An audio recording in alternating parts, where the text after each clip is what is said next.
There was a lot of bustle outside the school gate as the children got into the buses. The parents were around the buses. They were telling them what to do and how to be careful. The students of class 2 were going for a picnic to the beach. They reached the seashore by 10 a.m. The beach was lovely. Santosh and Meera got busy working with wet sand.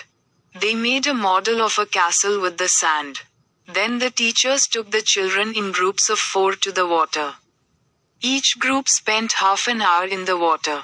They loved the big waves which went over them and got them wet. After everyone had their turn in the water, they changed their clothes.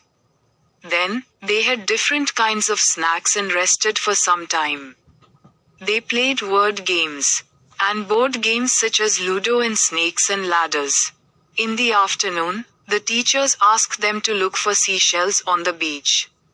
There would be prizes for the 3 biggest seashells. The hunt began.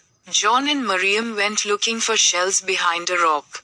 They saw one peeping out from the wet sand below. They pulled at it. It would not come away. They dug out all the soil around it.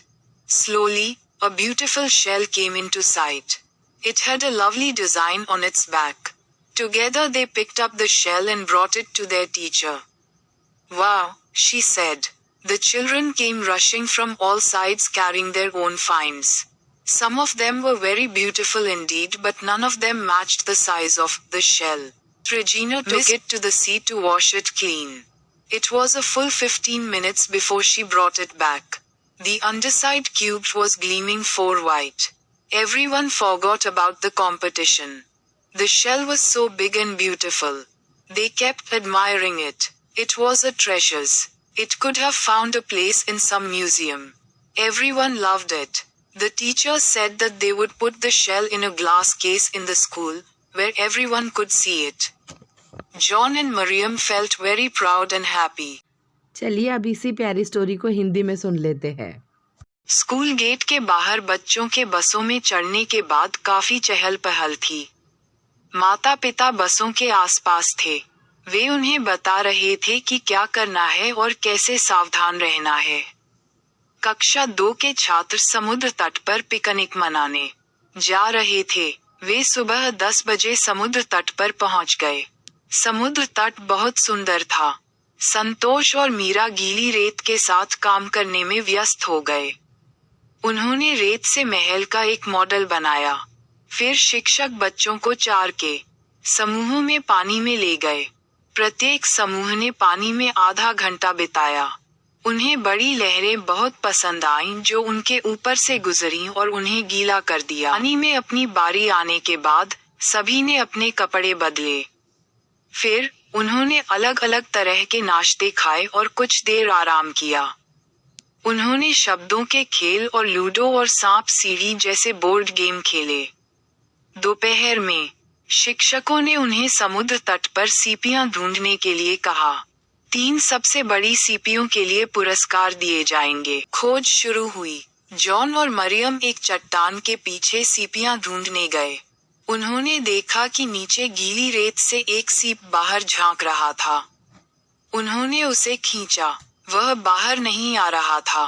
उन्होंने उसके चारों ओर की सारी मिट्टी खोद दी। धीरे धीरे एक सुंदर सीप नजर आई।